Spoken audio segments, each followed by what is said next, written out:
पिछला डिस्कशन से, सेशन नहीं बोले, डिस्कशन से कुछ भी सवाल प्रश्न आप तो उधर देख रहे हैं, नजरिया को जो उसको बदलने के लिए ये यहाँ पे आ जाइए। हाँ ठीक है, कैसे बदला जाए, कैसे बदला जाए, अगर अपन देखें जैसे एक रूपरेखा उसके बारे में कैसे तैयार की जाए, मतलब आइडेंटिटी के बारे में अभी संवैधानिक प्रक्रिया क्या होनी चाहिए, लड़ाई क्या होनी चाहिए आदिवासियों की? संवैधानिक प्रक्रिया आइडेंटिटी के लिए, ठीक है। और कोई सवाल आइडेंटिटी के लिए? एक मैं पूछना कहना चाहूँगा, बैठ के कहूँगा हाँ। कि जो आदिवासी टर्म यूज़ नहीं करी गई है उसको, वैसे तो बहुत मुश्किल काम लगता है वो कि संविधान में उसको आदिवासी शब्द को वापस लाया जाए, या लाया जाए वापस तो कहाँ से, पहली बार लाया जाए, वो कैसे हो सकता है? वही सवाल मेरा वही था। और अभी जो जैसे कि सरनाई सा हिंदू किया जा रहा है, मतलब बांटा जा रहा है लोगों को, आदिवासियों को, तो वो मतलब कैसे उसका समाधान किया जाएगा? अच्छा, और आदिवासी फिलोसफी जो है जिसकी अपन बात कर रहे हैं, आदिवासी दर्शन की, तो अपन जैसे एज ए रक्षात्मक उसको लें, या फिर क्योंकि रक्षात्मक ही हमेशा रहे हैं, अपन ने किसी को कब्जाने की तो कोशिश हमेशा की भी है, तो या इसी उस पे हैं, या फिर मतलब इसका थोड़ा सा मतलब इसके बारे में बताएं। मैं इधर से शुरू करता हूँ, फिर आपसे, फिर लास्ट आपका। मैं बैठ जाइए, बैठे नहीं।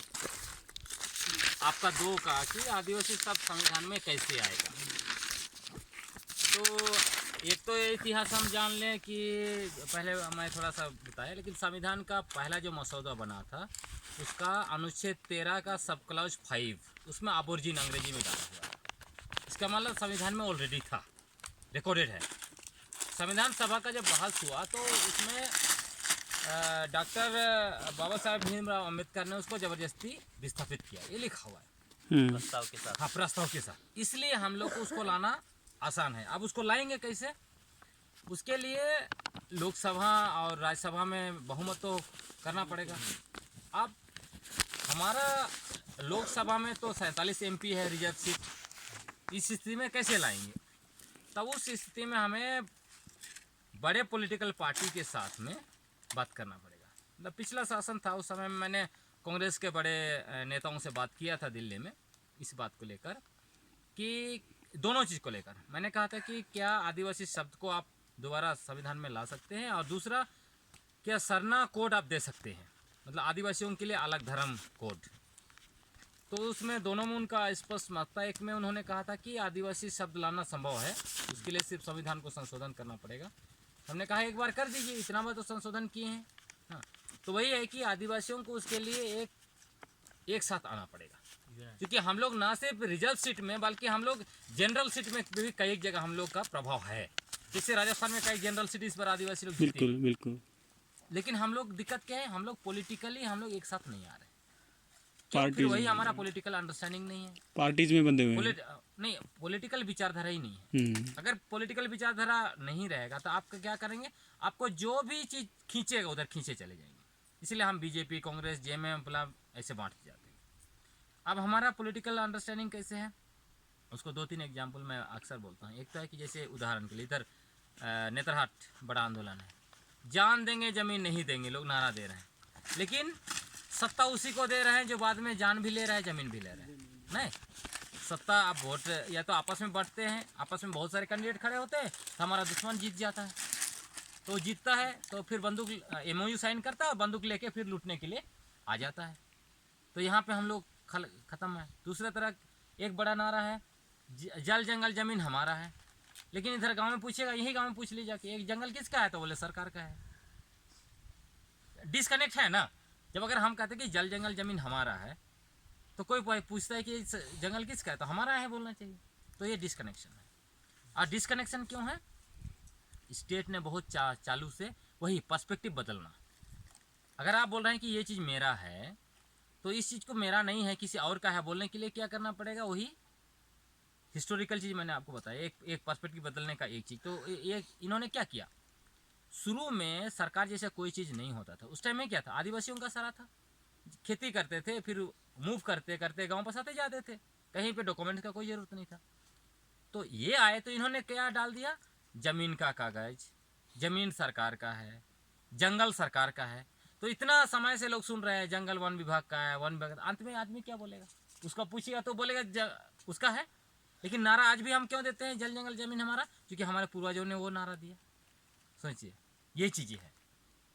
तो आपका जो सवाल था कि कैसे पर्सपेक्टिव मतलब इसको ठीक किया जाए, तो ठीक करना तो वही है, इतिहास को बदलना पड़ेगा, तब हमें लिखना पड़ेगा।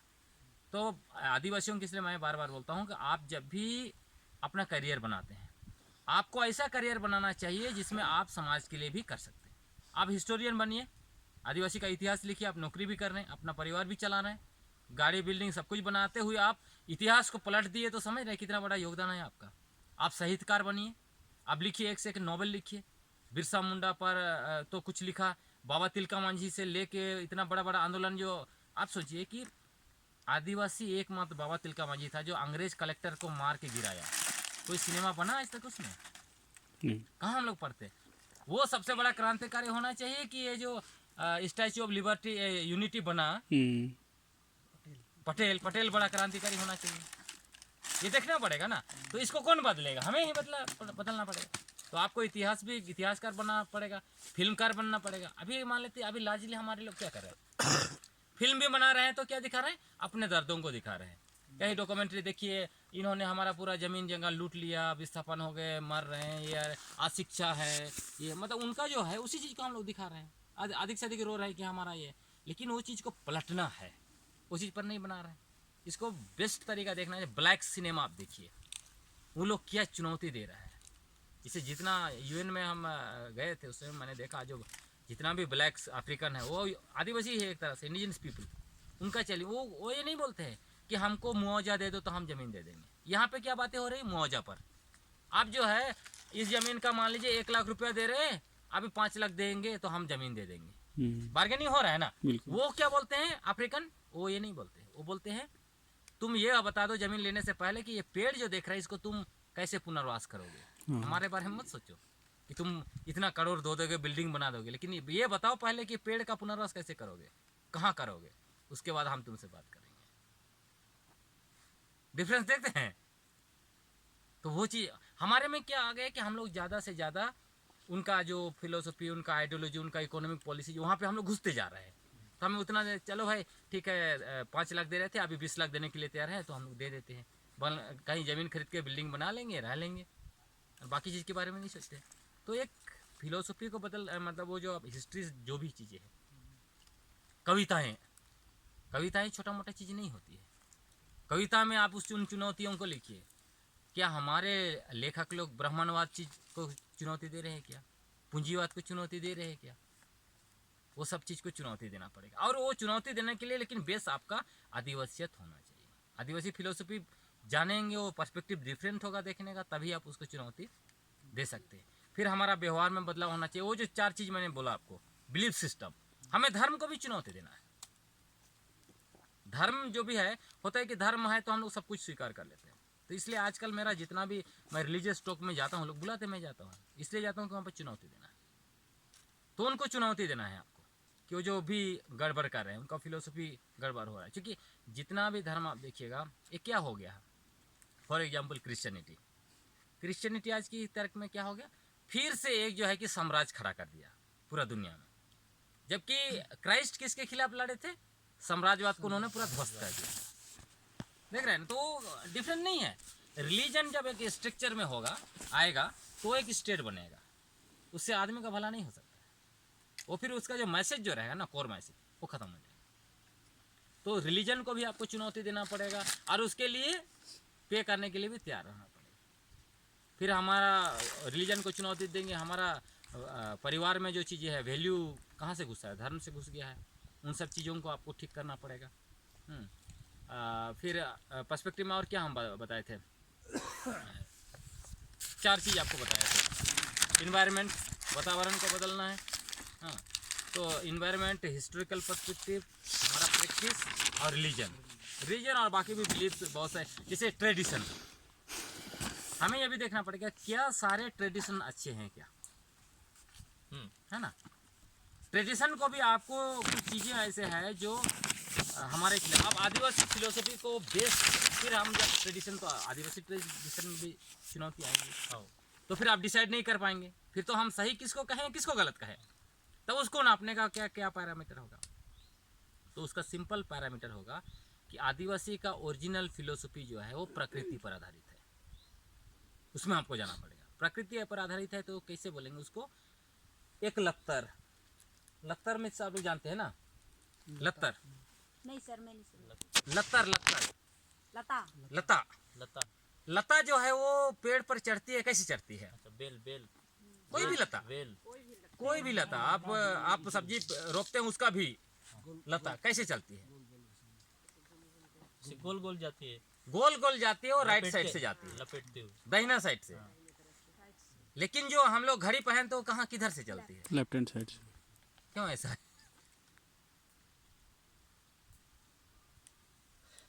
पता नहीं, शायद दक्षिणी दक्षिणी हेमिस्फीयर में लता उल्टा बढ़ती है। हाँ हाँ, हाँ, सदर्न हेमिस्फीयर में लता उल्टे डायरेक्शन में चढ़ती है। हाँ। तो ये जो हमें देखना है, मतलब कहे ना कि जैसे जब प्रकृति का बात करते हैं अब तो उसके ऊपर जब हम जाएंगे तो आप देखिएगा कि प्रकृति, प्रकृति जो है वो किसी चीज़ के साथ डिफरेंस नहीं करती। नेचर जो है, क्रिएशन जो है, अब क्रिएशन को कैसे डिफरेंस नहीं करते उसको देखिए। यहाँ हम लोग बैठे हैं, इधर पुटूस का पौधा सामने है। क्या पुटूस का पौधा चूंकि उसमें कोई फल नहीं है खाने के हमारे लिए, तो प्रकृति उस पर पानी नहीं बरसाती है और इधर पानी बरसा रही है? क्या? डिस्क्रिमिनेशन नहीं करती। हाँ, यही हमें समझना है कि प्रकृति को सोचिए, आप सोचिए कि ये नेचर कैसे चीज़ है।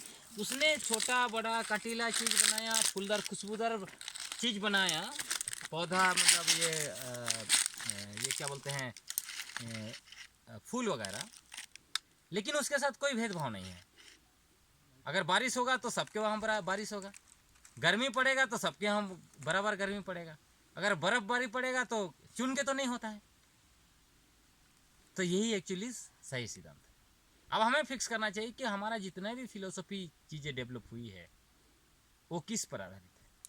अब अभी अवधारणा क्या बना दिया, जो प्रकृति के से जितना दूर जा रहा है वो अपने आप को बोलता है हम सभ्य है, विकसित है, शिक्षित है, आम आगे बढ़े हैं, और जो प्रकृति के जितना करीब है उसको बोलता है अनपढ़ है, गंवार है, जंगली है, वगैरह वगैरह।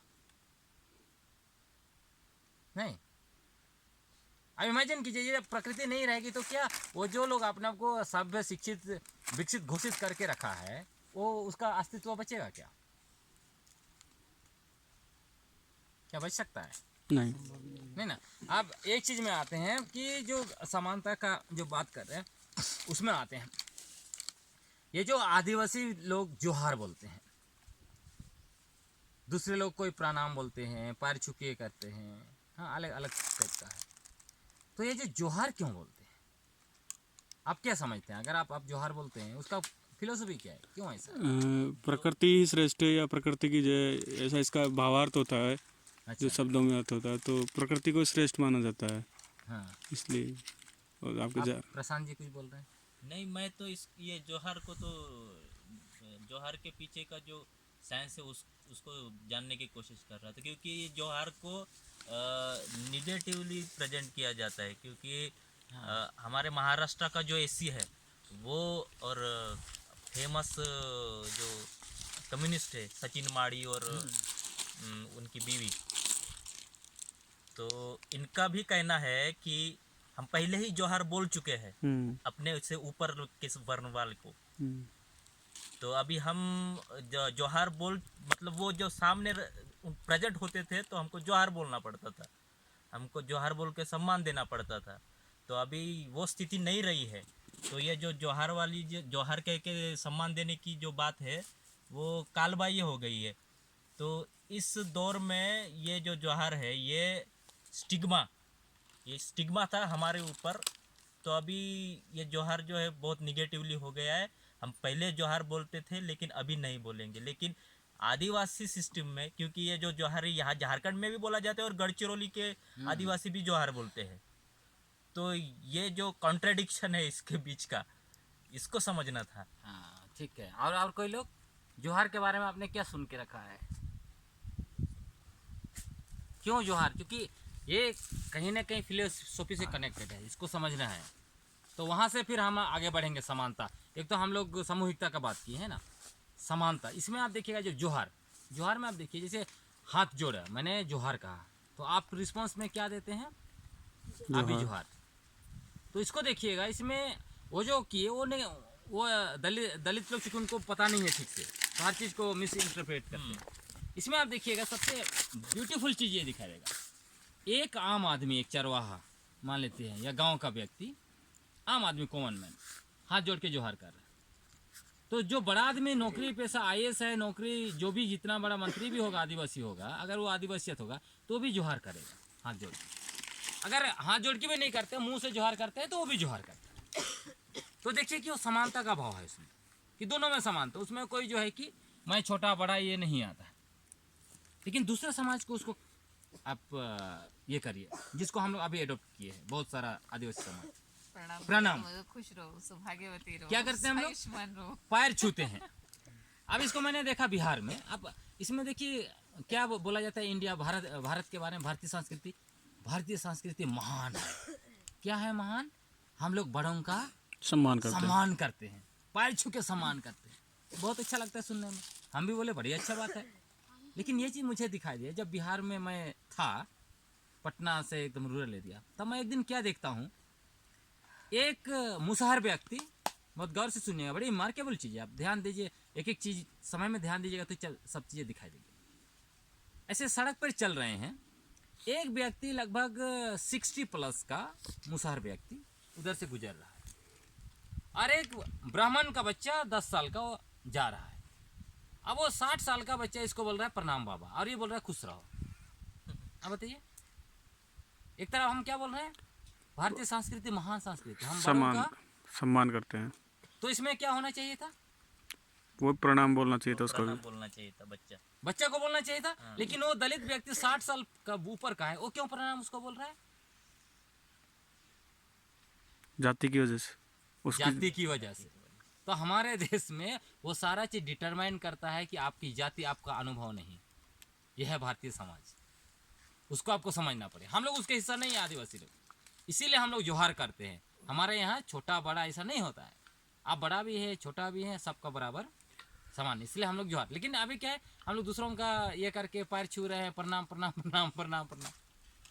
कि अभी से मतलब झारखंड का ही आपको कुछ तस्वीर हिस्टोरिकल मिलेगा, 50 साल 60 साल पहले बूढ़ा लोग एक ऐसे जोहार किए, और दूसरा भी, और खैर गोंड लोगों के बीच मैंने देखा, वो लोग भी बोलते हैं, गोड़ लगी बोलता है, लेकिन पैर नहीं छूता है, गोड़ लगी ऐसा जोहार करके अपना, मतलब उनका सादरी ढोक देना, पाँव छूना, जो जोहार नहीं बोलते हैं, गोड़ लगी बोलते हैं, लेकिन पैर नहीं छू रहा है। हाँ, गोड़ लगी दोनों हाथ जोड़ के कर। ढोक दे जो दूर से बोलते, ढोक दे, हमारे बोलते हैं ढोक दे जो, मतलब हाँ, प्रणाम कर रहा हूँ जो भी। ये दिखता है कि उसी तरह मतलब संताल के बीच डोबो होता है, उसमें आप देखिएगा डोबो भी क्या है, मतलब एज के ऊपर निर्भर करता है, उसमें भी महिला पुरुष नहीं है, है ना। अगर मान लेते कोई महिला को आप कर है महिला पुरुष में। वो तो आप बताएंगे कुछ है उसमें महिलाओं के लिए अलग वो है और पुरुषों के लिए अलग। अच्छा ठीक है। और ये डिपेंड करता है ज्योग्राफिक लोकेशन के आधार के पर। ऊपर में। हाँ, मतलब क्योंकि कुछ वो लोग अलग टाइप के करते हैं, लेकिन हम लोग मतलब कुछ ये इस टाइप का भी करते हैं ना, छोटा बड़ा उसमें भी थोड़ा बहुत कुछ है। हाँ, उसमें हम नहीं जा रहे, लेकिन ये जो खासकर आप देखिएगा तो लार्जली हमारा जो एक दूसरे को ग्रीटिंग्स करने का है, एक दूसरे, वहाँ से समानता निकल के आती है, वो एक पहला स्टेप है। तो हमें देखना चाहिए कि इन सब चीज़ों को कैसे हम लोग, दूसरे लोग उसको मिस इंटरप्रेट करता है हर एक चीज़ को। तो हमारा आदिवासी फिलोसॉफी का दूसरा बड़ा चीज़ जो है वो समानता है। अभी जो समानता है उसको देखना है, तो समानता कैसे दिखाई देगा, 2 स्तर का। और इसको जब हम लोग बात करते हैं तो आप अभी प्रेजेंट चीज़ को मत जोड़िए, कि अभी आपको जब हम बात करेंगे तो आपको ये लग सकता है कि अरे भाई ये तो समानता का बात कर रहे हैं, लेकिन हम तो देख रहे हैं बहुत सारा असमानता। सर, हम लोग जिस परिवेश हाँ, में बड़े नहीं हो वो रहे हैं, इसलिए वहाँ कोई आएगा समानता नहीं है। क्योंकि हमारा अभी हम लोग पिछला खुद 50-60 उसी साल में लड़ाई तो से दूसरों के साथ जी रहे हैं ना, तो दूसरों के साथ जी रहे हैं तो रिफ्लेक्शन हो जाएगा, वो आएगा। लेकिन हम लोग इसीलिए बात कर रहे हैं, उसमें वापस जाना है। अब समानता को अगर आपको समझना है कि दो तरीके से समझना चाहिए। एक तो ये समझना है कि समानता हमारे बीच कैसे है, कैसे हम देखें, कौन सा लेंस से देखें। तो एक देखिएगा गांव में देखिए कोई टीचर या कोई नौकरी करते हैं, वो भी गांव में रहते हैं। कोई व्यक्ति आप देखिएगा खेती भी नहीं ठीक से, 6 महीने भी खाने के लिए नहीं है, लेकिन साथ में खेत में काम कर रहे हैं, साथ में खा भी रहे हैं, साथ में अखड़ा में नाच भी रहे हैं, ब्याह शादी में भी एक साथ बुला रहे हैं। लेकिन वही चीज़ आपको आप जाके देखिए बिहार, बंगाल, राजस्थान, अलग अलग जगह किसानों के यहाँ पे देखिए, क्या किसान अपने खेत में काम करते हैं? अधिकतर किसान अपने खेत में नहीं करते। बड़े किसान किसान अपने खेत में काम नहीं करते हैं। खासकर बिहार में मैंने देखा, उनके खेत में कौन काम कर रहे हैं? दलित काम करते हैं। या पलामू इलाका में चले जाइए झारखंड का, दलित करते हैं उनको जब। लेकिन ये दलित अगर उनके खेत में काम नहीं करेंगे तो भूखे मर जाएंगे। अभी तो ट्रैक्टर आया, लेकिन उससे पहले ये स्थिति थी, भूखे मर जाएंगे। लेकिन ये क्या करते थे, जब ये खाने के लिए वापस आते थे तो उनके लिए अलग से प्लेट रखते थे, रखते हैं अभी भी, अलग से कांसा का, ये वो पीतल नहीं, क्या बोलते हैं उसको, एल्युमिनियम का अलग से प्लेट रखेंगे और उसमें वो दलित खाएंगे और धो के अपना रख देंगे। तो ये डिफरेंस आप देख रहे हैं। आदिवासी जो है उसके पास खेत भी है, वो टीचर भी है, फिर भी वो अगर काम साथ में हल भी जोत रहा है, साथ में खाना भी वो मजदूर को घर में लेके खिला रहा है अपने साथ में। इतना बड़ा समानता कैसे आपको, कहाँ आपको मिलेगा?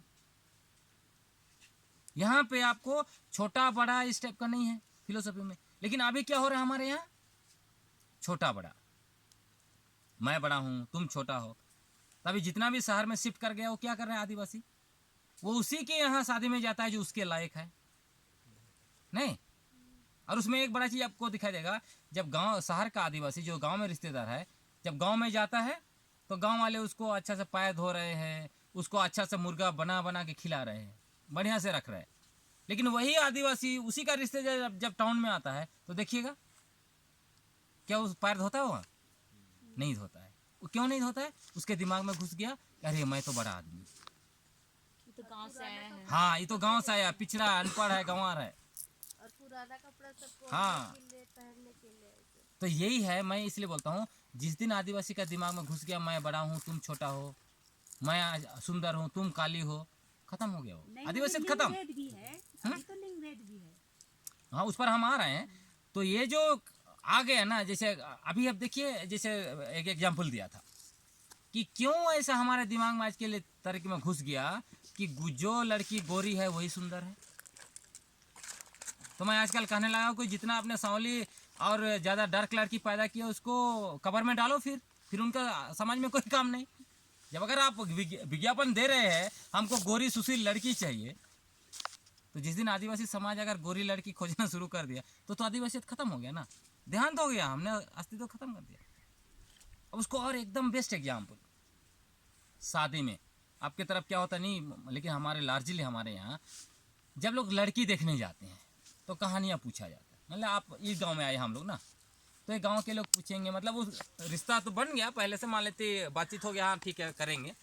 लेकिन जब आए गांव के लोगों को कुटुंब बोल के भेजा जाता है, कुटुंब के लोग तब कुटुंब उनको पूछते हैं, ये कुटुंब वाले गांव वाले, कि भाई आप लोग क्या खोजने आए हैं, कौन लोग हैं, हम लोग नहीं जानते हैं, है ना, ऐसी कहानी होता है ना। तो ये लोग बोलता है नहीं हम लोग जो है कि हम लोग का ना, कोई बोलता है हम लोग का बच्चा, मतलब गाय, मतलब छोटा जो बच्चा उसको बोलते हैं, हम लोग की बच्चियाँ आई है इधर, उसको हम लोग खोजने के लिए आए हैं, इधर आई है। कोई गाँव बोलता है कि नहीं इधर मोर जो है कि हम लोग का गाँव से उड़ के आ गई, हम लोग उसको खोजने आए। तो अब उस कहानी में देखिए, उस कहानी में क्या वो लोग बोलता है कि लड़की सुंदर है तो बोलता है इधर सफ़ेद बच्चा आई है, और लड़की सांवली है तो बोलता काली बच्चा ढूंढने आए। ऐसा बोलता है क्या? नहीं बोलता है। सभी के लिए कि ये क्या दिखाता है? ये दिखाता है कि हमारे यहाँ बुजुर्गों ने जो फिलोसफी दी है वो कहीं में काला गोरा ये सुंदरता का पैमाना नहीं है। अब गाना भी देखिए, हमको याद है जब हम लोग गाते थे शादी के समय, तो गाना बताता है कि कैसे लड़की ढूंढना।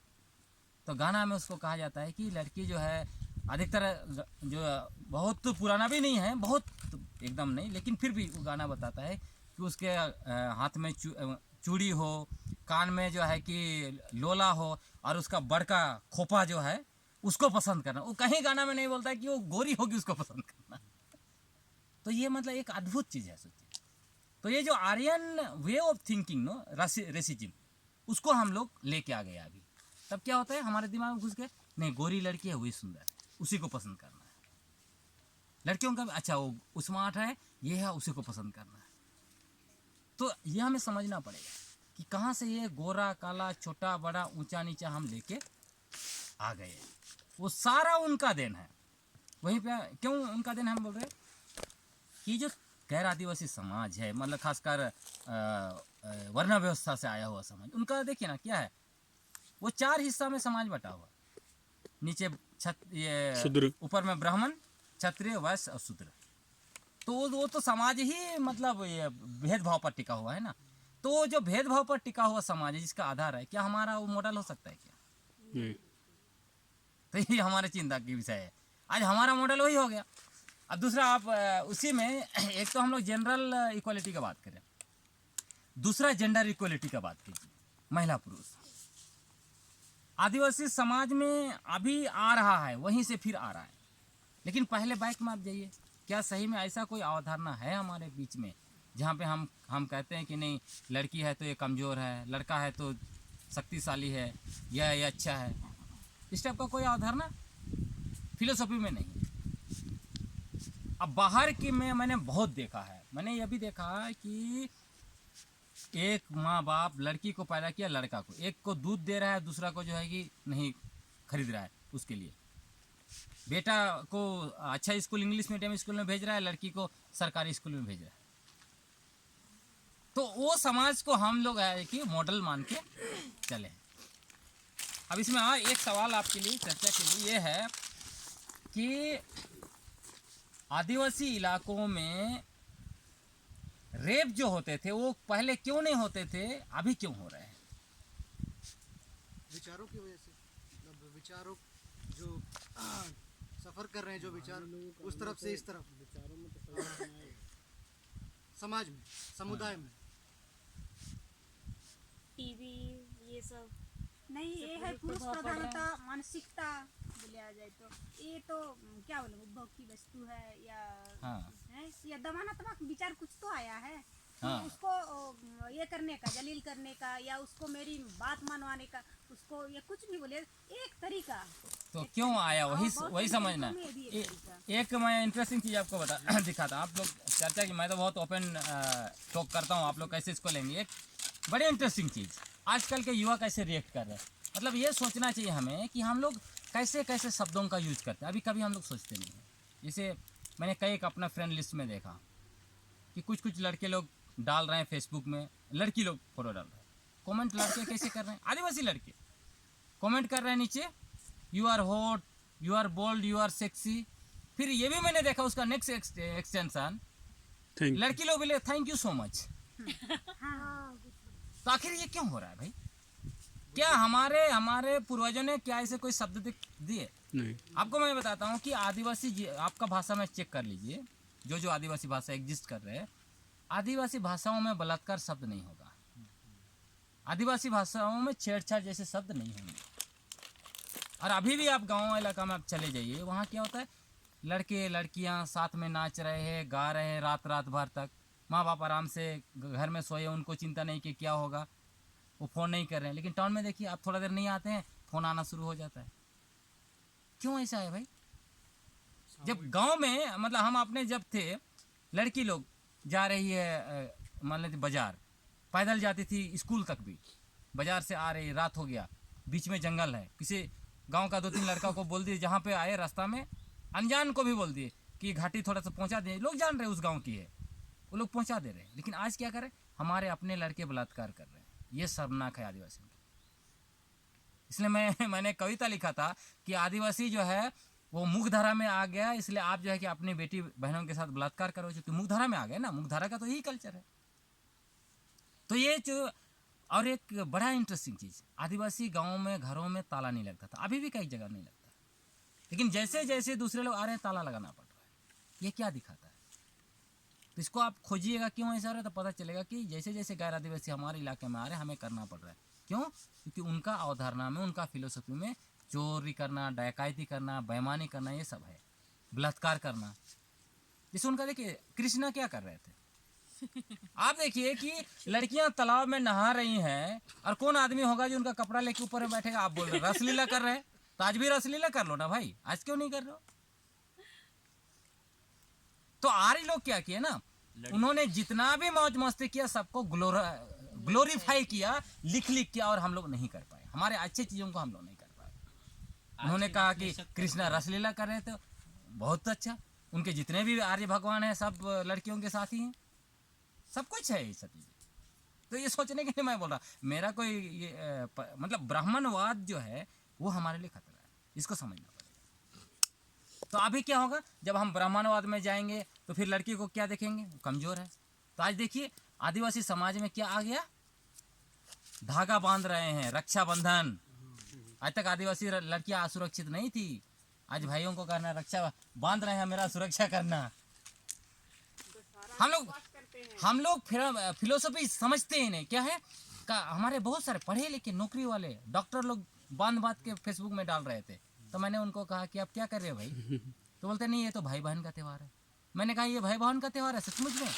ये जो है 365 दिन में एक दिन लड़की को एहसास दिलाना है तुम लड़का से कमजोर हो।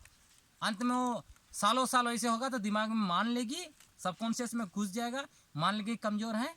तब क्या होगा, जब तक वो शादी नहीं होगा वो जो है बाप जो है कि और भाई उसका रखवाला रहेगा। जैसे ही शादी होगा पति परमेश्वर हो जाएगा। तो आजकल क्या करते हैं, लंबा सा सिंदूर लगाते हैं यहाँ से यहाँ, पति लंबा, जितना लंबा लगाएंगे उतना पति लंबा जिएगा। और पति सोचता है कि जितना टपकेगी हमको दूसरा चांस मिलेगा। तो कुछ ना लगाता है, ना प्रार्थना करता है, ना पूजा करता है, उसके लिए करता है नहीं। लेकिन हम लोग जा रहे हैं, गुलाम बने हुए हैं ना। सोचिए अवधान, अब सोचिए कि कैसे बना के रखा है कि महिला को नहीं ये, और क्यों बनाया महिला को ऐसा।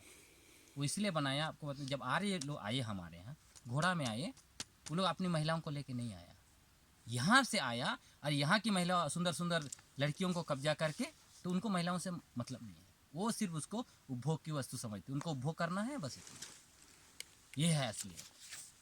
तो इसीलिए महिलाओं को, दलितों को, आदिवासियों को दूसरे दर्जे का नागरिक इंसान के रूप में उन्होंने लिखा।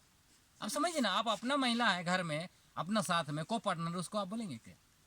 वही आदिवासी क्या बोलते हैं, पति परमेश्वर बोलता है क्या? जब मैं परमेश्वर हूँ तुम्हारा, तो नहीं बोलेगी महिला, साथ में लकड़ी लाके आ रहे हैं और परमेश्वर तुम। तो भेदभाव नहीं है, इसको आपको समझना पड़ेगा। आप जो बोले ना कि जेंडर भेदभाव आ रहा है, क्यों आ रहा है?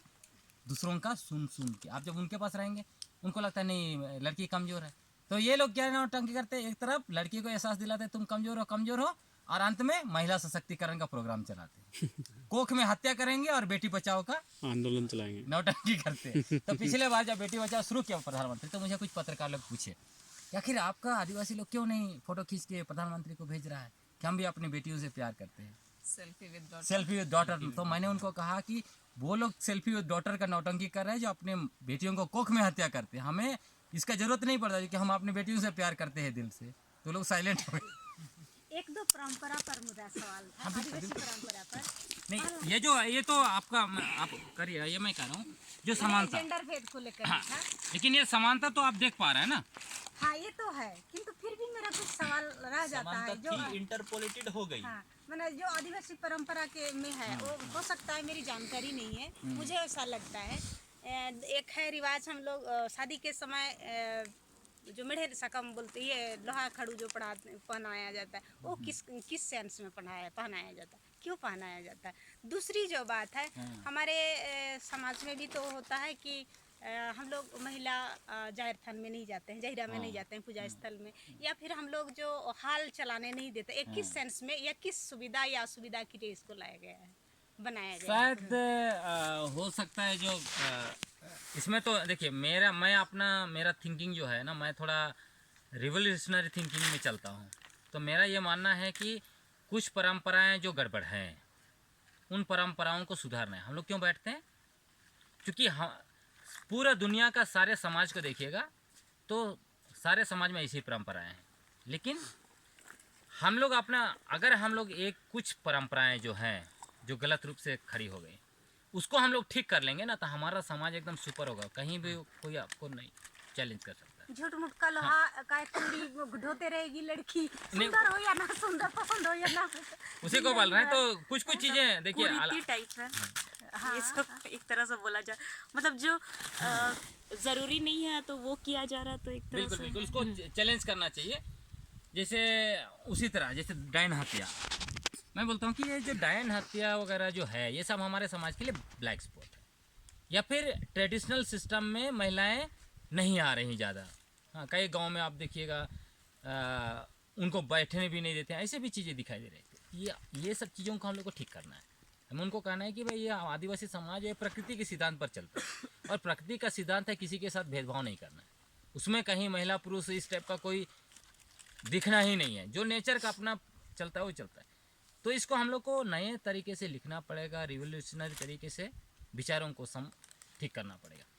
तो दो चीज़ें ही देखता है, आप जो बोले शादी में, उसमें आप देखना पड़ेगा उतना अलग अलग समाज का, मतलब हो आप बोल रहे हैं, हो को मैंने बहुत स्टडी नहीं किया है, लेकिन ऐसे छोटे छोटे हम लोग का भूमिज में, अच्छा भूमिज में, हाँ, मेरे आसपास जो है भूमि संथाल, अब उसको देखना पड़ेगा सही में ट्रेडिशन आ रहा है कि कहीं से अडॉप्ट किया हुआ है। एक तो पता नहीं, किंतु हम लोग बुजुर्गों से देखते हैं, हमारी जो अनुभव। तो आप लोग जब आप जब यहाँ से वापस जाएंगे ना, यहाँ से वापस जाएंगे तो आपका कर्तव्य होना चाहिए, जो फिलोसफी आप पढ़ रहे हैं, मान लीजिए सीख रहे हैं या सुन रहे हैं, तो उसको आपको देखना पड़ेगा कि इस पैरामीटर में आपके समाज में क्या क्या गड़बड़ियाँ हैं, जिसको आपको ठीक करना चाहिए।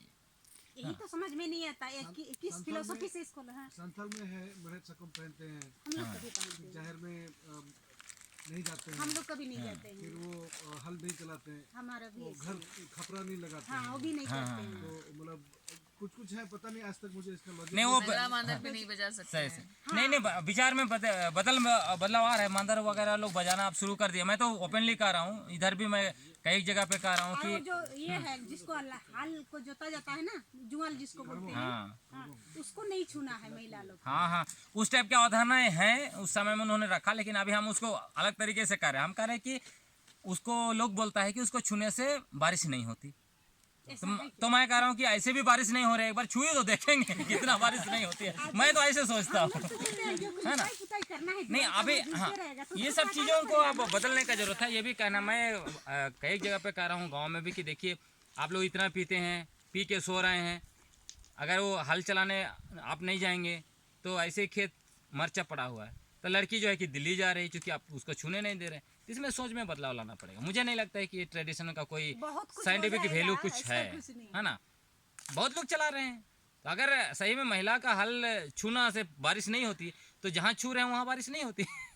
इसमें ही इसी चीज नहीं, बदलाव लाना पड़ेगा। देखिए इसमें वही है, जब आप डायलॉग करेंगे, लिखेंगे, हम लोग इतना क्यों लिख रहे हैं, लोगों से चर्चा क्यों करें, इसीलिए कि हमारे यहाँ जो ट्रेडिशन जिसे लगता है कि इसका कोई मतलब नहीं है, इसमें कोई पॉजिटिव चीज़ नहीं है, या ये हमारा जो अच्छे चीज़ों को रोक रहा है, तो उसको हमें ठीक करना है। यूथ का ही तो काम है ना। ट्रेडिशन का क्या मतलब होता है, हमारा बाप दादा ने किया, हम भी कर रहे हैं। तो एक मतलब मैं एग्जैक्ट नहीं याद कर पा रहा हूँ, लेकिन कुछ था। हाँ, एक असलियत ही है, एक कहानी ऐसा कुछ था कि वो जो है पूजा वूजा कर रहा था, तो हुआ क्या कि उसका कुत्ता बार बार आके उसको परेशान कर रहा था। तो ये पहाड़ ने क्या किया, वो कुत्ता को बांध दिया। अब पहाड़ ने कुत्ता को बांध दिया तो बाकी लोगों को लगा कि कुत्ता को बांधना है, बन गया। अब वो एक ट्रेडिशन बन गया, सारे लोग कुत्ता बांधने लगे। जबकि वो इसलिए बांधा कि वो उसको डिस्टर्ब कर रहा था। तो अब ये ट्रेडिशन क्यों बना होता है वहाँ पे कुत्ता बांधते हैं। हाँ, तो अब अभी लोग क्या बोल रहे हैं उस समुदाय के लोग, अरे नहीं ये तो हमारा परंपरा का, इसको हम कैसे बदल सकते हैं। है ना। तो परंपरा ऐसी है, तो आपको खोजना पड़ेगा कि वो किस पर्पस के लिए बनाया गया था, जिस पर्पस के उद्देश्य के लिए वो परंपरा बना, क्या वो उद्देश्य सर्व कर रहा है कि नहीं कर रहा है। अगर नहीं कर रहा है तो उसको हमें या तो हटाना है या उसको थोड़ा सा कुछ परिवर्तन ला के आगे ले जाना। अरे छोटा सा सवाल है सर, जैसे हम लोग बोलते हैं कि हमारी परंपरा में तो हंडिया है, दारू है, हम लोग पूर्वजों से हम लोग इस संस्कृति में, इसलिए हमें पूजा करने है, इसलिए ये सब को हम लोग नहीं बैन कर सकते हैं। तो हम सोचते हैं हम लोग जो अर्पण कर रहे हैं, किसको अर्पण कर रहे हैं, जो हमारा सबसे प्रिय चीज है। उस समय हमारे लिए ये थी, हंडिया दारू थी, तो आज हम लोग उसके अल्टरनेट क्या हम लोग दूसरा चीज नहीं पूजा कर सकते हैं। हंडिया जिसको लग रहा है हंडिया भी पूजा करना चाहिए, जिसको लग रहा है कि नहीं हड़िया नहीं है, जैसे शहर में जो लोग रह रहे हैं या जो भी, तो हड़िया का अल्टरनेट हम लोग दूसरा चीज से रसोदा या जो भी है उसको छोड़ के दूसरा चीज नहीं पूजा करते शहर हैं। में दूध लोग नहीं, करते हैं दूध ना, तो हम ये देते है, हैं। दूध के ला रहे हैं। ओल्ड मॉन्क देते नहीं, हैं। लेकिन हम तो दिल्ली में भी देखे दिल्ली में भी लोग हांडिया पी रहे हैं। आपको पता है इंटरेस्टिंग चीज, पिछले बार मैंने यही कभी कभी हमको वो तो समझ में आदत आता है। में पड़ गई है, इसलिए हम लोग खाए जा रहे हैं। नहीं समझ में वो मतलब हो लोग का जो बोल रहे हैं ना। नहीं नहीं हाँ। मैं हो नहीं हूँ। अच्छा आप तो भूमि जय सॉरी। हाँ।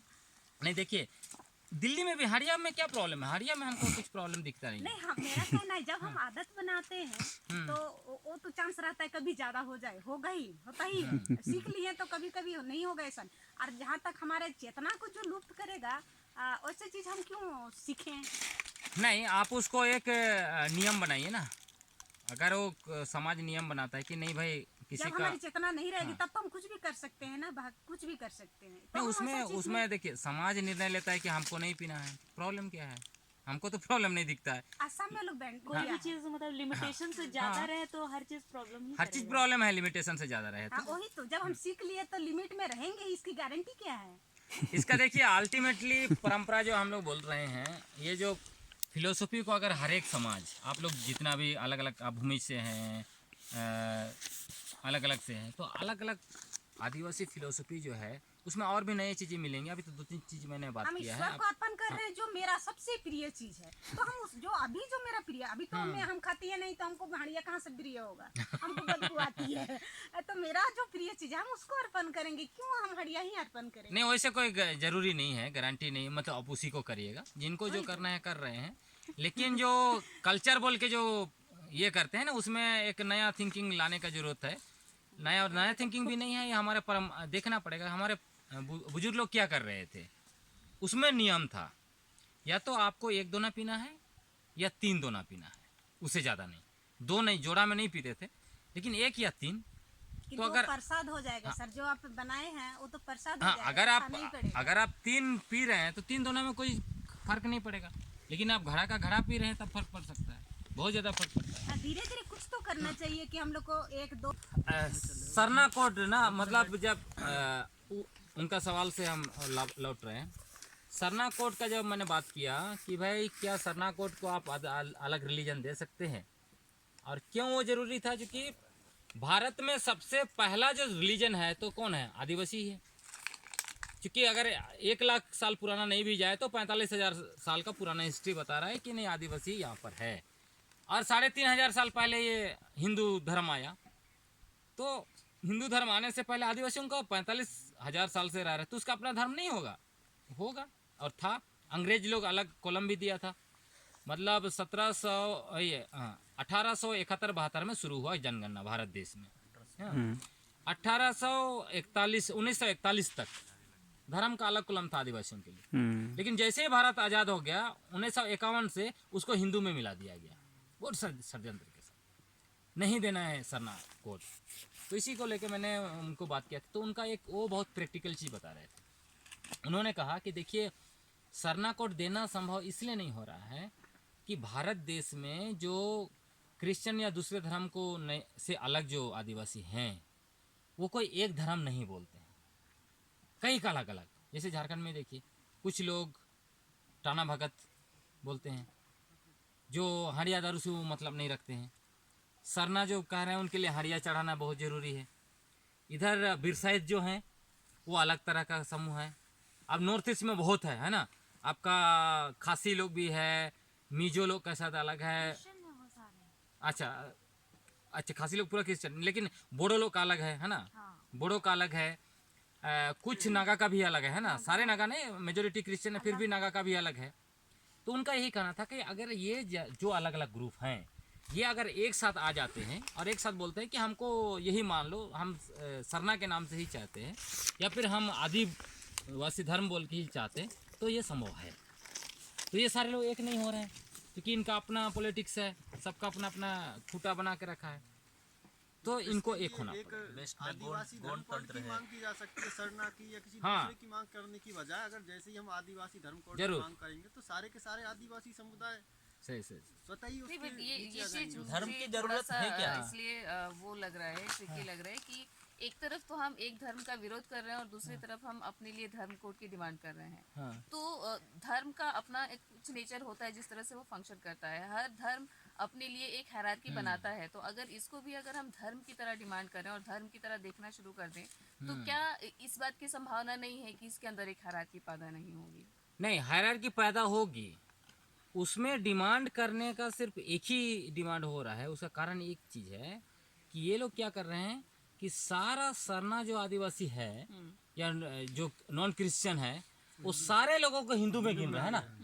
उस थ्रेड से जो है उसके चूँकि पूरा आइडेंटिटी जो है कि वो ख़त्म हो जाएगा। उनका सारा धीरे धीरे जो भी थोड़ा बहुत बचा वो सारा चीज़ उसमें मर्ज कर देना चाहते हैं। तो वो बाद में फाइट क्या करना चाहते हैं, हिंदू वर्सेस मुस्लिम और क्रिश्चियन। इधर हिंदू मुस्लिम और क्रिश्चियन एक साइड और एक साइड हिंदू, ये वो करना चाहते हैं। इसीलिए आज के समय में वो जो है, लेकिन आपने कहा देखिए वो तो सही बात है, कोई भी रिलीजन को या कोई भी बिलीफ को जब आप स्ट्रक्चर में आप डालेंगे तो उसमें हायरार्की पैदा होगा। वो अपने आप में आपको एक ग्रंथ बनाना पड़ेगा, उसमें कुछ आपको नियम कानून कायदे डालना पड़ेंगे, सारी चीजें आपको उसके लिए बनानी पड़ेंगी। इतनी ज़्यादा चुनौतियाँ भी मेरे ख्याल से नहीं होनी चाहिए, क्योंकि जैसे हम बुद्धिज्म से थोड़ा सा कुछ चीज़ें लें तो जैसे बुद्धिज्म अपने मूल रूप में वो एक धर्म नहीं है। उस तरह से बुद्धिज्म का एक ऐसा दर्शन है जो ना ईश्वर को मानता है ना किसी परम फिर भी पुनर्जन्म को मानता है, कोई थोपी हुई व्यवस्था को वो नहीं मानता। पुनर्जन्म को नहीं मानता है, पुनर्निर्मिति को मानता है। लेकिन जानबूझकर उन्हीं हिंदू मतलब ब्राह्मणवादियों ने क्या किया कि उसको मतलब बुद्ध को ही नव अवतार घोषित कर दिया कि ये विष्णु का नव अवतार है। जातक कथा मतलब क्या अगर उसको वैसे खत्म नहीं कर पाए, बुद्धिज्म को वैसे चुनौती वो नहीं दे पाए तो एक नया षड्यंत्र चला कि उसको नव अवतार घोषित कर दिया। उसका परिणाम ये निकला कि बुद्धिज्म का बहुत बड़ा मतलब उस पर वो हुआ। बहुत सारे जो बुद्धिज्म थे मिल जाता है, ये अपने आप में फ्यूज हो जाएगा। फ्यूज क्यों होगा? जैसे क्रिश्चियनिटी या मुस्लिम या और रिलीजन माइनॉरिटी स्टेटस मिला है, इसको भी माइनॉरिटी स्टेटस मिलेगा, तो फिर ये लोग इक्वल स्टेटस में आ जाएंगे। तो फिर आप इसका सबसे बड़ा फायदा जो मुझे दिखता है वो ये मिलेगा कि सब आदिवासी जो आज कभी कोई इधर है कोई उधर है, सब इधर उधर भागे हुए हैं, वो एक साथ आएंगे। और वो संभव है वो तभी है जब आदिवासी कोड मिले। हाँ, आप क्या बोल रहे थे? कुछ आदिवासी बुद्धिजीवी कहते हैं कि आर्टिकल 25 और उसके सब क्लॉजेस के अनुसार आदिवासी हिंदू नहीं है। तो इसको कैसे एक्सप्लेन करते हैं? हिंदू नहीं है बल्कि आदिवासी हिंदू नहीं है। इंडियन कॉन्स्टिट्यूशन के अनुसार भी वो तो मैं सुबह में एक तो आपको बताया कि वो हिंदू नहीं है उसका, और उसका दो अच्छा आपने उस क्वेश्चन, फिर इनके क्वेश्चन को भी हम एड्रेस करके आगे बढ़ते हैं। एक तो ये देखना पड़ेगा, जैसे मैं दूसरा आप देख सकते हैं कि ये जो अलग सेंसस में धर्म कोलम रखा था अंग्रेजों ने, हाँ वो एक दूसरा चीज़ें हैं, लेकिन उसमें आप ब्लेम कर सकते नहीं, अंग्रेज अलग करना चाहते थे इसलिए उन्होंने डाल दिया। लेकिन इसका सबसे बड़ा ये जो आपको देखना पड़ेगा, वो भारत आज़ाद हुआ उसके बाद, भारत आज़ाद होने के बाद हिंदुओं के लिए 4 कानून बनाए गए, 1955 और 1956 हिंदू कोड। हाँ, उसमें जो Hindu marriage act, Hindu succession act, Hindu adoption act, Hindu minority and maintenance act, ये चारों कानून को उठा के देखिएगा तो ये इनका जो सेक्शन 22 और सेक्शन 32 उसमें क्या बोलता है? उसमें बोलता है कि ये कानून जो है शेड्यूल ट्राइब पर लागू नहीं होगा। समझ रहे हैं कितना बड़ा चीज़ है? एक तरफ ये लोग आरएसएस क्या बोलते हैं, हिंदू है, तो जब भारत आज़ाद हुआ उसके बाद जो हिंदुओं के कानून बने हो तो खुद बोल रहे हैं ये इन पर लागू नहीं होंगे।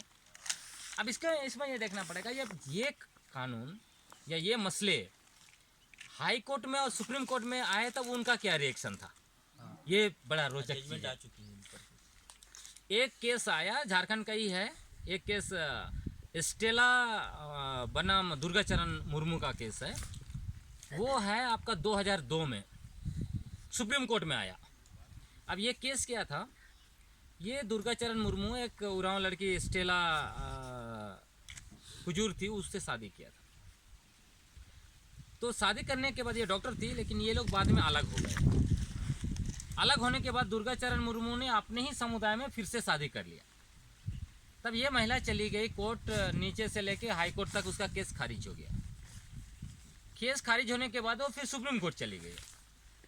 तब जब सुप्रीम कोर्ट में केस आया और इसने क्या एलिगेशन लगाया था, इन्होंने कहा कि एक शादी रहते दूसरा शादी करना असंवैधानिक है और गैरकानूनी है, क्योंकि वो आर्टिकल ये 497 ना, जिसको सुप्रीम कोर्ट ने हटा दिया,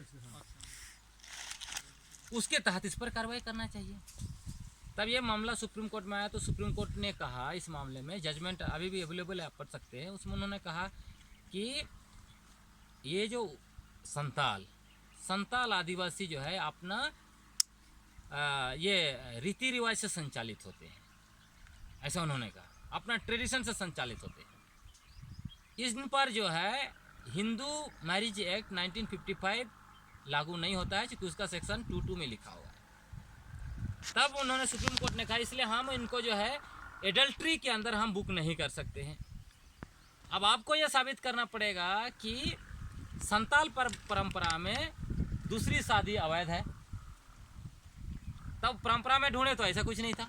तब सुप्रीम कोर्ट ने फाइनल डिसीजन दिया, चूँकि संताल जो है वो हिंदू मैरिज एक्ट से संचालित नहीं होते हैं और ये जो अपना परंपरा से चलते हैं और परंपरा में दूसरी शादी अवैध नहीं है, इसलिए इसका दूसरी शादी अवैध नहीं है।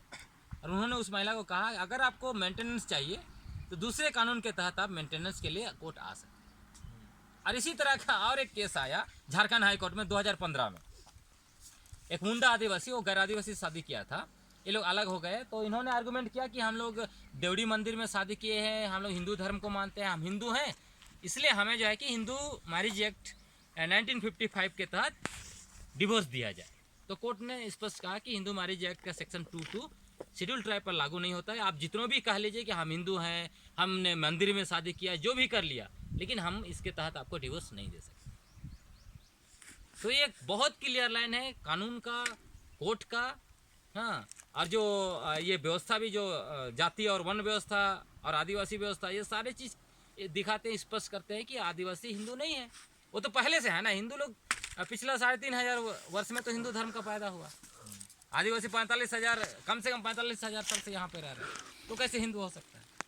तो लॉजिकली भी, कानूनी तौर कहीं से भी हिंदू नहीं है। और आपका जो बोले थे उसको भी मैं यहाँ पे लेके आता हूँ कि सरना ईसाई का लड़ाई, धर्म का लड़ाई, इसको भी बड़ी लॉजिकली हम लोग को जाना पड़ेगा। क्यों? ये लोग क्या करते हैं, ये लोग हर एक चीज़ को ना इन्होंने खड़ा करके रखा है झूठ की इमारत पर। एक बड़ा डिबेट, बहस पूरा देश में छेड़ के रख दिया। बहस क्या छेड़ के रख दिया, उन्होंने स्थापित कर दिया कि देश में धर्मांतरण हो रहा है बड़े पैमाने पर, स्कूलों में, कॉलेजों में। तो अब इसका जो है कि रिजल्ट कहाँ दिखना चाहिए?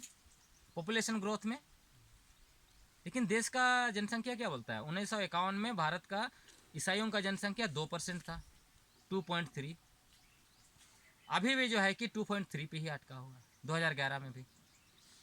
तो अगर इतना ज़्यादा धर्मांतरण हो रहा है तो वो बढ़ना चाहिए। 70 साल में झारखंड में अगर देखेंगे तो झारखंड में 4% था, अभी भी 4 पे ही अटका हुआ है। अब इसमें और एक रोचक आदिवासी का, इन लोगों ने डिबेट खड़ा किया कि नहीं, सरना आदिवासियों को ईसाई बनाया जा रहा है। अब क्या पॉपुलेशन बताता है, 2001 में झारखंड में ईसाइयों का ईसाई आदिवासियों का पॉपुलेशन था 14.5%। 2011 में ये 14.4 पे आ गया। 14.5 था, 14.5% था, वो 14.4 में आ गया। 10 साल में 0.1% डिक्रीज है। तो भाई जब इतना धर्मांतरण हो रहा है और सबसे ज़्यादा स्कूल कॉलेज जो है स्टेट के बाद मिशनरियों का है, तो फिर कैसे हो रहा है? दूसरा चीज़, झारखंड में या और जगह भी, झारखंड में 292 थाना है, कहीं भी कोई केस नहीं है जिसमें लोगों ने कहा कि इन्होंने ज़बरदस्ती हमको धर्मांतरण कराया। तो कहने का मतलब ये है ना कि ये हम लोग को आंकड़ा, ये लॉजिकली चीज़ों को खड़ा करना पड़ेगा। जो सरनाई से डिबेट जो आपने कहा कि भेद है, इसको ठीक कैसे करेंगे? इसको ठीक करना है तो सच्चाई को आपको ले जाना पड़ेगा। अभी क्या हो रहा है, जो आदिवासी उधर हैं वहाँ पे सिर्फ आरएसएस की तरफ से एक नेगेटिव चीज़ जा रहा है, नहीं ये धर्मांतरण करते हैं, ये आपका आरक्षण खा रहे हैं, या आप ये खा रहे हैं, वो खा रहे, यही चल रहा है। इसको आप कैसे तोड़ेंगे? इसको तोड़ेंगे आप लॉजिक से, और लॉजिकली। और मैंने खुद देखा कई एक सरना यूथ लोगों के साथ कई प्रोग्राम किया, वहाँ मैं देख रहा हूँ लोग आ रहे हैं, बहस कर रहे हैं, तब उनको लग रहा है कि अरे ये चीज़ हकीकत तो हम जान नहीं रहे, हम तो एक ही चीज़ का आ रहा है, उधर से लोग आते हैं बोलते नहीं आपका धर्मांतरण हो रहा है, आपका आरक्षण नहीं लोग खा रहे हैं, आपका ये कर रहे हैं वो कर रहे हैं, ये से। तो ये पूरा जो डिबेट खड़ा किया है वो उसका कोई बेसिस नहीं है, न धर्मांतरण। एक जमाने में हुआ सो हुआ, अभी वो हो नहीं रहा है। स्ट्रे केसेस होते रहते हैं, एक दो इधर जाएगा इधर आएगा, वो सब चीज़ें नॉर्मल चीज़ें है, उसमें कोई बड़ा चीज़। ठीक है। हाँ, ये जो कास्ट बेसिस रिजर्वेशन मिलता है आदिवासियों को, पॉलिटिकल एंड उधर बैठेंगे क्या? हाँ चलिए। धूप में थोड़ा सा हम लोग दूध नहीं पीते हैं, मतलब गाय गोरू बछरू भैंस भैंस का। मैं दूध बिना रह नहीं सकता। क्यों ऐसा है? आप दूध बिना नहीं रह सकता मैं। अच्छा ठीक है। रह रहा हूँ 2 दिन से, बहुत है। हाँ नहीं, लेकिन अधिकतर जगह पे क्यों ऐसा है बताइए? फिलोसफी सीख रहे हैं ना हम लोग। दूध नहीं पीते। हाँ। आपके यहाँ पीते हैं? हाँ पीते हैं। पूरा जम के? हाँ। अच्छा ठीक है, लेकिन हमारे यहाँ नहीं पीते हैं। मेरे नहीं पीते हैं ना? सर हमारे घर में भी गाय थी। हाँ देखिए, क्यों नहीं पीते हैं बताइए? इसलिए नहीं पीते हैं क्योंकि हम लोग शोषण करना, मतलब वही तो गाय का शोषण करना, बछड़ा का उसमें ही उस एक ना अधिकार है, ऐसा माना जाता है। हाँ देखिए क्योंकि ये ताकि मजबूत होगा बछड़ा और अच्छा से खेल। देखिए ये यही है, हम लोग प्रकृति क्यों बोलते हैं? ये प्रकृति का एक सिद्धांत है। सिद्धांत क्या है? नेचुरल रूप से आप देखिएगा तो वो दूध किसके लिए है? बछड़ा। स्वाभाविक बच्चे के लिए, चाहे वो इंसान हो चाहे जानवर हो, जो भी। तो यही फिलोसफी है कि अगर ये हमें समझना है कि देखिए आदिवासी समाज ही ऐसा समाज है जो ना सिर्फ अपने अधिकारों को रिस्पेक्ट करता है इंसान का, बल्कि वो किसका? जानवरों का रिस्पेक्ट करता है। ये छोटा मोटा फिलोसफी नहीं है। अब दूसरी तरफ देखिए क्या बोलता है, गाय हमारी माता है, लेकिन पवित्र है। आप चले जाइए गौशाला में, गाय को सुई दे रहा है, बछड़ा को मुंह में बांधे हुए है, निर्दयी तरीके से। तो वो हमारा मॉडल हो गया। तो हम उसको यही बोलते हैं कि आप में आप इतना सभ्य लोग हैं तो ये तो करके दिखाओ। पहले बछड़ा को पीने दो जितना पीता है, उसके बाद तुम दूध लो, तब तो समझे। नहीं, प्रकृति का नियम तो होना चाहिए। लेकिन ये लोग कहते हैं एक तो सुई दे रहा, और उसमें भी देखिए कि कितना ये लोग हैं कि सुई देते हैं, उसकी वजह से क्या हो रहा है? कौवा और गिद्ध उसको खा के मर रहे हैं। क्यों खत्म हो गए? क्योंकि वो जो सुई देते हैं गाय और भैंस को, जब ये गाय भैंस मर जाते हैं तो उसको नहर किनारे फेंक देते थे, इसको ये खाते थे कौवा और जो है कि गिद्ध विशेषकर। तो खत्म। गिद्ध नहीं है, गिद्ध ही नहीं। गिद्ध हमारा जो पूरा इकोलॉजी को मेंटेन करने के लिए बहुत बड़ा चीज़ है, उसको इन लोगों ने अपना फायदे के लिए, मुनाफे के लिए खत्म कर दिया। इतना बड़ा मतलब चीज़ है। तो वही है कि गाय मेरी माता है, लेकिन उसको सुई दे दे के मुनाफा कमाता है। ये लोग हैं, तो वो यही समझना है कि क्या हमारे लोग मॉडल होंगे। तो ये बड़ा सा। उसी तरह देखिए गांव में देखिएगा, जब शिकार करने जा रहे हैं तो साथ में कुत्ता भी जाता है। तो शिकार जब लेके आते हैं, मार के बांटते हैं, तो उसके नाम से भी उसको खाने के लिए दे चाहे नहीं दे, लेकिन अवधारणा उसका हिस्सा में भी बांटा जाता है, और जिस घर से है उसको दिया जाता है। बच्चा भी गया तो उसको भी इक्वल बराबर हिस्सा उसको मिलता है, जिस घर से नहीं गए हैं उनको भी देते हैं। तो ये छोटा मोटा चीज़ है। तो एक आदमी जो अंडमान के जो आदिवासी है ना, उन पर रिसर्च कर रहे हैं, गैर आदिवासी है, उन्होंने जारवा लोगों के ऊपर और ये जो सेंटिनल्स के ऊपर, तो उन्होंने कहा कि वो तो हमारे से ज़्यादा सभ्य है। उन्होंने बड़े उसके लिए बड़े अच्छे उपयोग किया। बोला कि देखिए ये लोग, एक आदमी भी अगर जंगल गया, अगर सुअर मार के लाया तो समुदाय का सभी को देता है। और हम लोग गैर आदिवासी लोग अपने आप को सभ्य मानते हैं, लेकिन हम लोग क्या करते हैं? हम लोग ज़मीन एक दूसरे को लूटते हैं, एक दूसरे की चीज़ों को, और हम कह रहे हैं कि हम बहुत सभ्य आदमी हैं। तो सभ्य मतलब गैर आदिवासी भी लिखने लगे हैं अब ये सब चीज़ें। तो ये नहीं। और एक चीज़, और एक चीज़ आप आमतौर पे देखिएगा कि गैर आदिवासी लोग के घर में यदि कोई फल का पेड़ है, तो फल के पेड़ में जब फल आता है तो सबसे ऊंची डालियों पे जो फल है, जहाँ कष्ट होगा उसको उतारने में, वो लोग क्या करेंगे? पहले वो सबसे ऊंची डालियों के फल को पहले तोड़ लिए और घर में खा लिए या कुछ कर लिए। लेकिन आदिवासी घरों में और उनके पेड़ों में देखोगे तो जो नीचे नीचे के फल है उसको ही सिर्फ तोड़ेंगे और खाएंगे, जो पहुंच में है, जो हाँ जो पहुंच में, जो आपके नेचुरल पहुंच में। लेकिन जो एकदम ही ऊपर है पेड़ पे, उसको वो लोग छोड़ देंगे कि पक्षी लोग उसको खाएं और ये करें। उसके ऊपर में कोई बहुत गंभीर फिलॉसफी नहीं है, लेकिन एक कॉमन सेंस है कि भाई इक्वलिटी। जो आपका है वो आपके पहुंच तक है, और जो आपका नहीं है वो आपके उसके आप क्यों। नहीं मतलब उसको ये ऐसे आप देख सकते हैं कि वो नेचर प्लस पशु पक्षी प्लस व्यक्ति, ये सभी को एग्जिस्टेंस है ना, वो एक अलग नहीं है। और दूसरा समाज क्या मानता है, नहीं जंगल अलग, पशु अलग, तो उसको क्या करता है, आदिवासी को जंगल से अलग करो, जंगली जानवर के अलग से जो है वो सेंचुरी बनाओ, है ना, उसको जू में रखो। ये सब आदिवासी अवधारणा नहीं है। जब से सेंचुरीज बनी है तब से जितने भी जंगली जानवर उनकी संख्या बिल्कुल खत्म होने के कगार पे आई है। तो ठीक है, आप इसमें आपका कोई सवाल है? मतलब ये अधिकार को भी जब आप बात करते तो उस पर्सपेक्टिव में देखिए। अब ये लोग जो अधिकार की तो बात कर रहे थे, ये तो आदिवासी दलित और महिला को ही अधिकार नहीं दे रहे, है ना।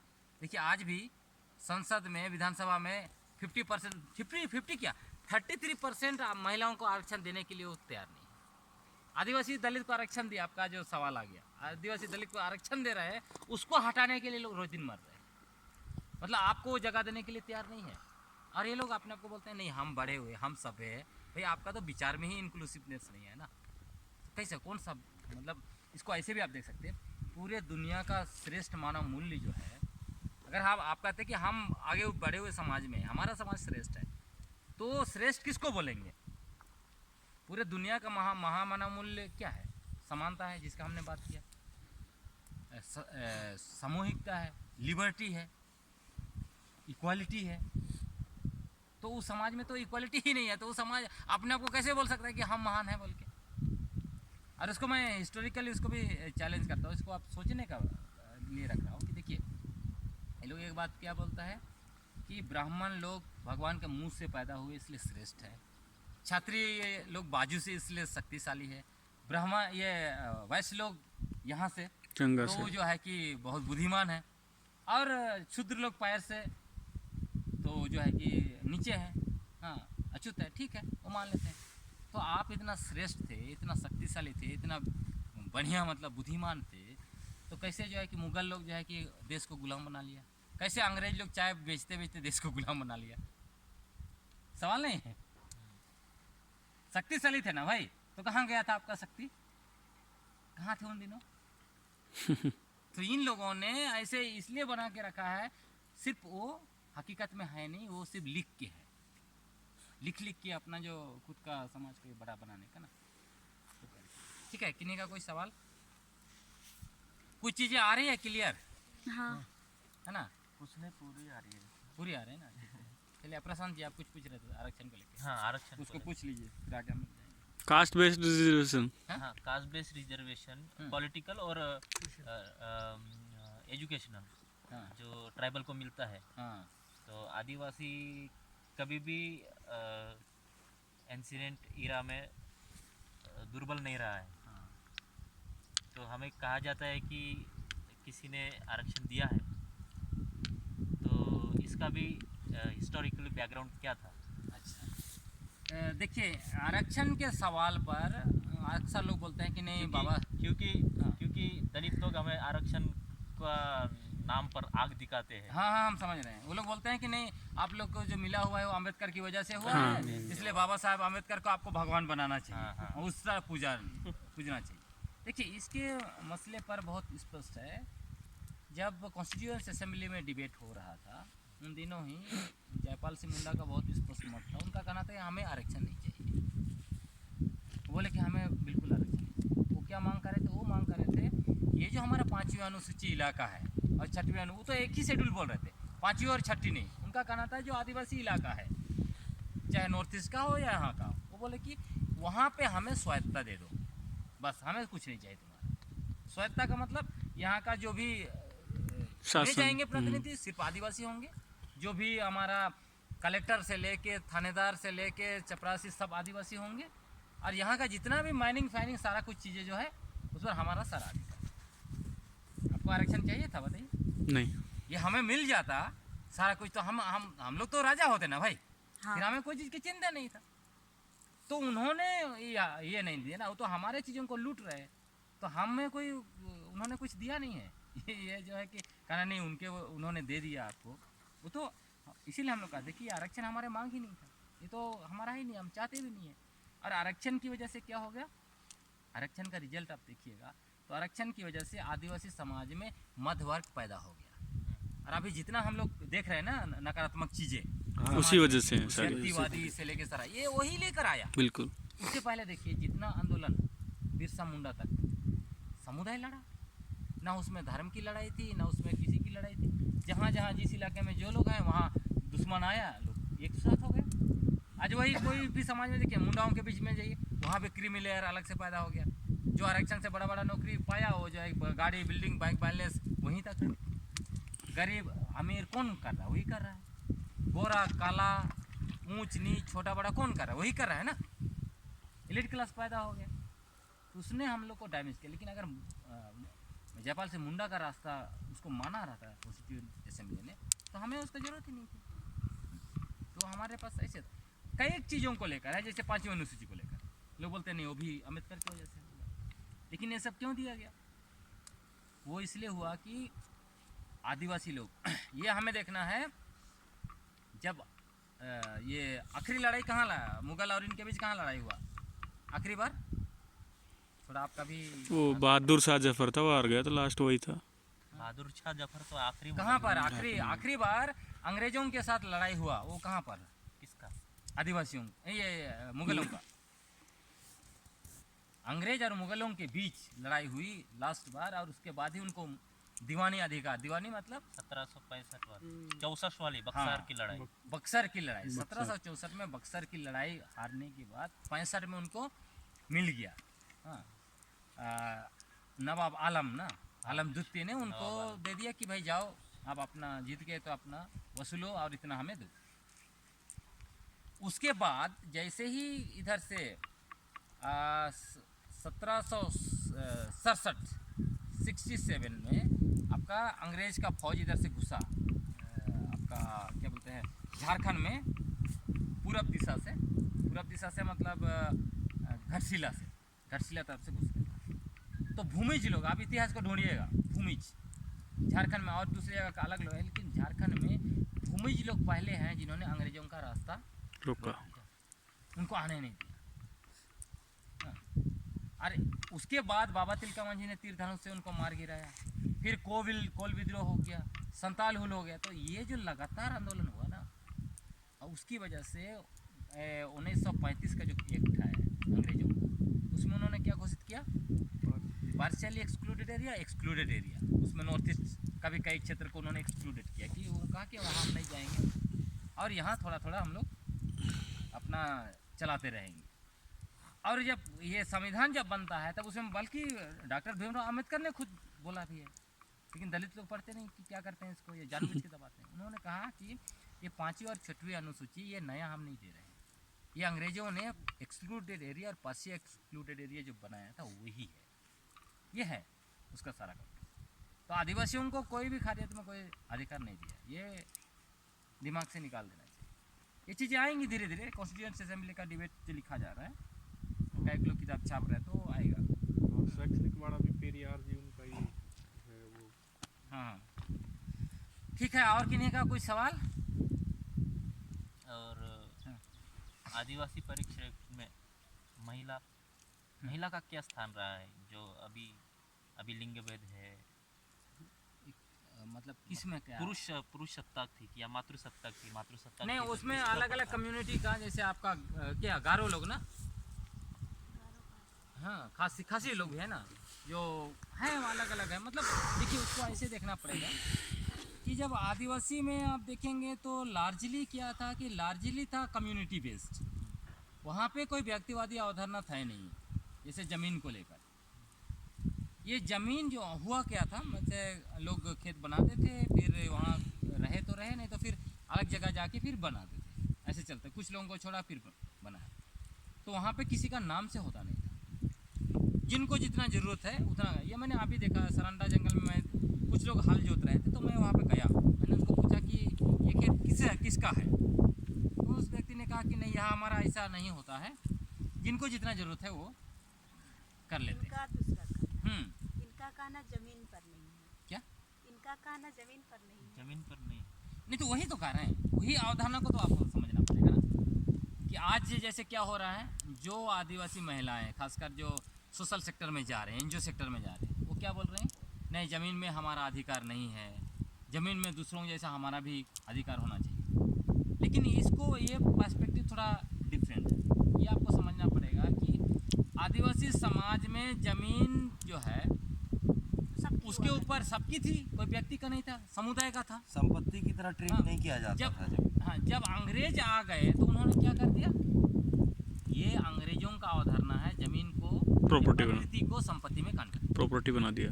हम लोग का क्या था, ये भगवान ने जैसे जब अंग्रेज ये मांगा लगान, तो बाबा तिलका मांझी क्या बोले, बोले कि ये ज़मीन तो भगवान दिया है और हमारे पूर्वज ने बनाया खेती योग, तो आपको हम क्यों देंगे टैक्स, बीच में आप कहाँ से आए, इसी पे लड़ाई हुआ ना।